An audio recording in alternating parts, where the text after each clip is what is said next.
Now, if this was an academic paper, you start with a hypothesis, and then you test it and try to prove it. Here's my hypothesis. Every great speaker has an avatar. But put a pin in that. I mean, that's important. But what's more important is what happened to me on my way over here from the hotel. You need to know this. Walking down the sidewalk, I see 3 kids coming towards me. 3 boys next to each other, taking up the whole sidewalk. That thing. Yeah, just a wall of sneakers, baseball caps, and hormones. And the one in my trajectory is not going to step aside and give me room to pass. He doesn't even see me. What does an adult do who takes pride in educating our future generation about consideration to other people? Yeah, you guessed it. You tighten the muscles in your shoulder, stiffen up the arm, poke out the elbow just a little bit, and lean into your step. Oh yeah, welcome to the Sidewalk NFL, kiddo. Brought to you by life. As expected, the boy did not step aside until he ran into my unyielding shoulder and flew halfway across the sidewalk. Ah, mwah, beautiful. Why tell you this story? Well, it's important as a speaker to create rapport with the audience from the beginning. Make the audience like you, find you credible. Check. Mission accomplished. In fact, just last week, I took out an entire 3rd grade. Little boys and girls, dunk, dunk, pigtails and overalls flying left and right. Yum, yum, yum, yum, yum. I thought to myself, what a benefactor to society you are. In a matter of seconds, those kids learned to look where they're going. All because of my responsible nature. You must really like me by now, huh? Yeah. No, I get it. I mean, you're conflicted, right? It's like, he's awfully arrogant, but strangely charming. I get it. And if you can make an audience like you, they'll be less critical of what you say. So, do you mind if I break some myths about public speaking? It's not to sell myself as a speaker, because I would rather not be here at all. It's true. I'm quite good at this. I'm also quite arrogant, but we all already established that.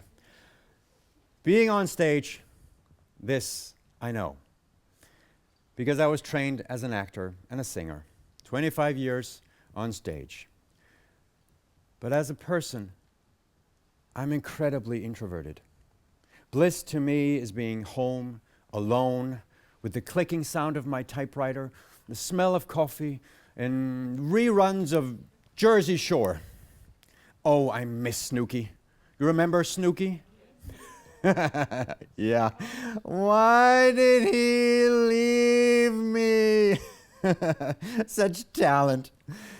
Anyway, what you see here is not who I really am. And that is what I wish to address in this talk. I'm not selling anything, so without any particular dog in the race, let's set the scene. There are too many people out there, so-called coaches, who claim they can make you all great speakers. They can't. Well, let's define great. They can make you better if you suck.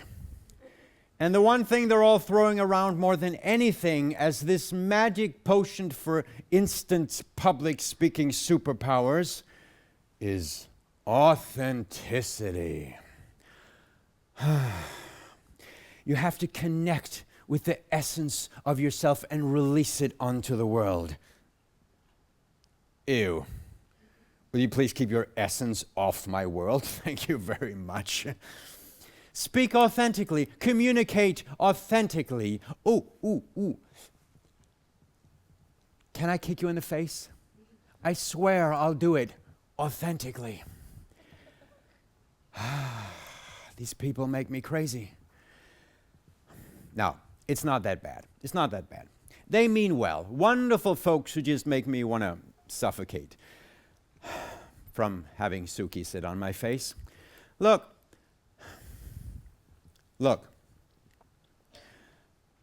You're not supposed to be yourself on stage. There it is. You're not supposed to be yourself on stage. I mean, think about it. If I was myself up here, trust me, you would be utterly bored and ask for your money back. I guarantee. Remember the typewriter and the coffee? And I ain't even Snooky. You don't have to be authentic. You have to be perceived as authentic. That's different. But also, you have to be an enhanced, exciting version of yourself, which is why I have developed the public speaking avatar. Every great speaker will consciously or unconsciously develop a version of themselves, an avatar who is trained for this one unusual and highly unnatural job, being on stage in front of an audience.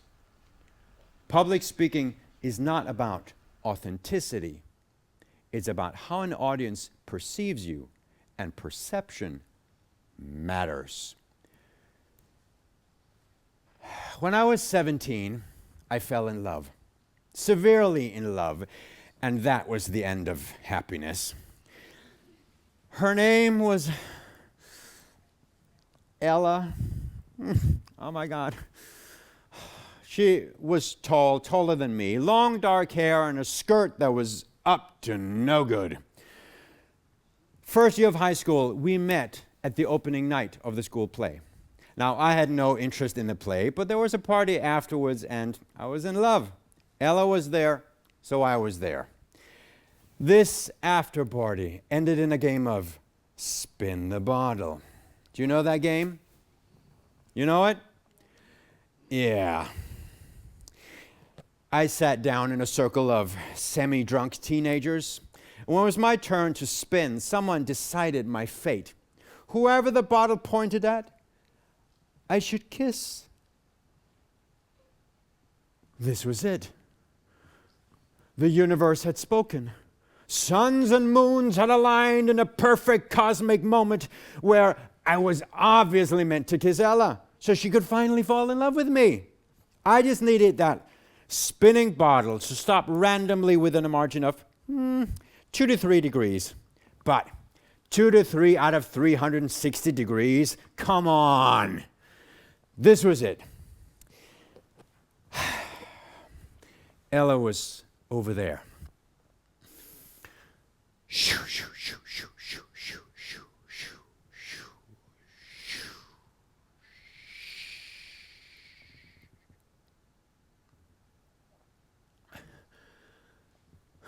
Fate had arrived within 2 to 3 degrees.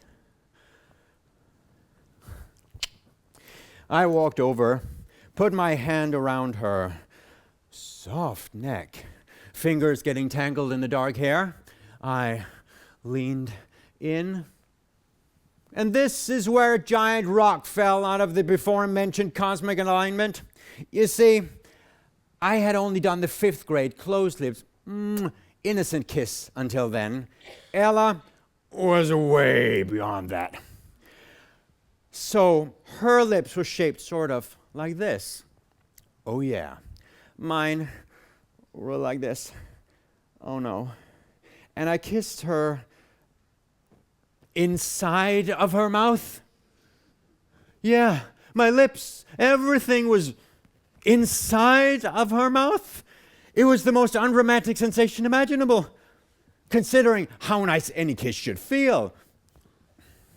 I sat down, deflated. Why did she leave me? All right. That was a bit much. This story about me and Ella, do you think it really happened? Or did I make it up. You didn't necessarily consider that, did you? It did happen. It did. But that doesn't matter. All that matters is how you perceive me. If I can make you listen and believe. I feel 3 questions in the room. How do I avoid not feeling like an imposter if I know I'm not going to be myself up there? 9 times out of 10, they don't know the real you anyway, do they? And trust me, they would rather have an impressive, immersive, inspiring version of you, one who's good at this. So be good, be fun, be snooky-licious. And they will listen. Maybe not too snooky-licious. Can I be someone else then? No. Let me stress this. As a speaker, you're not an actor playing a part, but you are acting out enhanced parts of yourself. Your avatar must be rooted in the real you. Just like the blue avatars in that movie. Do you remember it? It was a while ago. Yeah, they looked very much like the real people, only bigger and stronger, larger than life versions, movie versions. Dare I say, stage versions. Actually, don't be snooky-licious at all. Forget I said that. Bad suggestion. How do I find my avatar? Yeah, good question. You're clever. It's not necessarily that complicated. Step 1, practice. Get on stage often, but every time you do, have the mindset that you're not supposed to be yourself. You're not supposed to be authentic. That sets you free to play around and discover what you could be. Step 2, turn your flaws into fortitude. I've been called arrogant since I was 18 years old, since high school, since Ella. When you're 18, it hurts when someone calls you arrogant. It hurts. Now, it's part of my brand. My avatar is deliberately arrogant. I exaggerate the arrogance, do jokes about it, about stiff-arming children. Turn your flaws into fortitude. Step 3, don't be afraid of entertaining the crowd. People will listen to anything you have to say as long as they are also entertained. Case in point, watch the late, great Sir Ken Robinson. One of the most viewed TED Talks of all time. Anyone seen it? Of course you have. He was brilliantly clever and knowledgeable, all good, but also brilliantly entertaining and funny. Do you realize how many jokes he told within 15 minutes? Watch the video and count. It's astounding. But do you think he told that many jokes at home and the dinner table? Every great speaker has an avatar. Dr. Martin Luther King. Do you think he talked like that on a Tuesday morning with his wife scrambling to get the kids ready for school? I hope not. Imagine his poor wife. Honey, we get it. You have a dream, but I'm trying to make oatmeal here. With these oats from the humble soil to the boiling water upon our stove, we shall rise. Martin Luther. Socks, mittens, children, chop, chop. Every great speaker has an avatar. So stop trying to be you and start playing around with character, with voice, with timing. Allow yourself to be more than the real you, and your avatar will slowly emerge. The next time when you're doing a presentation at work and you dread it, give yourself this gift. You can walk in there and be an alternate you, a different you. You can. It's okay. It's not cheating. It's not acting or being fake. It's accepting that being in front of an audience is not an authentic representation of life. It's a believable avatar with a credible message. Yes, even at work. I mean, who here are truly themselves at work anyway? Who brings their innermost self into a meeting? No, see, you're already doing it. You just haven't allowed yourself to cultivate it. FYI, it's so liberating when you realize that you don't have to be yourself up here. Speaking in public is immensely intimidating. Even more so if you think that it's you who need to be up here, because then it's also you who might fail, you who might be rejected. Ugh, right? Bring your avatar when work calls, when the audience beckons, and know that that person you are inside, whom they don't know, is waiting for you with open arms as soon as you get off stage. It doesn't matter who I am. But up here, it matters who I am through your eyes. It's not who I see in the mirror, but who you see on stage. It matters if I can make you listen and believe. Public speaking is a hoax, but it's meant to be. It's a good hoax. Lose yourself on stage so you can find yourself on stage. Find your avatar. Every great speaker has one. I hope I entertained you. I hope I made you listen and believe. And the next time when it's your turn to get up here, give yourself the day off and let your avatar do the talking. Thank you.